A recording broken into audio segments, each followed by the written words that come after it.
Pagkatapos, mabilang ang sinasakay namin sa mga sakyang patungo sa Horizon Residence Taguig. Pagdating sa Horizon Residence, dumidiretso kami sa basement upang maibaba ang nasabing basura at dalhin sa unit ni Congressman Saldico sa 56th floor sa nasabing lugar kung saan siya nakatira.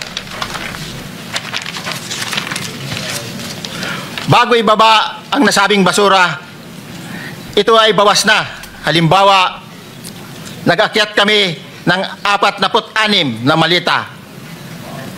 Ibababa lamang namin ay 35 malita para i-deliver sa bahay ni House Speaker Martin Romualdez sa 42 McKinley Street, Taguig. Ang labing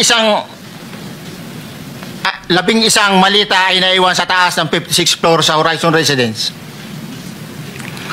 Humigit kumulang 3 beses ako mismo ang nag-deliver ng basura sa bahay ni Congressman Saldico, sa Horizon Residence at sa mga bahay ni Speaker Romualdez sa 42 McKinley Street, Taguig.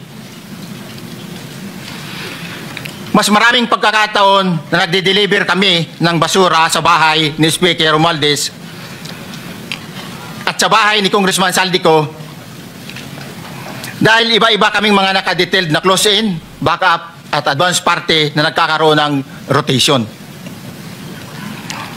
Sa huli, ako po ay nagnanais na mapasailalim sa Witness Protection Program dahil alam ko po nanganganib ang buhay ko at ang aking pamilya sa ginawa kong paglalahad na ito. Sa katotohanan ng lahat ay nilagdaan ko ang salaysay na ito ay kusang loob at walang anumang pamimilit at bunsod lamang nangangarin matulungan ang ating bansa. Ito po ay nilagdaan ko, Your Honor. Thank you, Orly. Before you proceed, meron lang ako ipapakitang litrato sa iyo, no? I-confirm mo, kasama na rin si Bryce, kung iyan ba si Paul na binabanggit mo? I confirm, Your Honor. Yun nga po, Your Honor. Siya po. Okay, so, yeah, for the record, andito po yung litrato nung binabanggit na si Paul. Ang pulyado nito.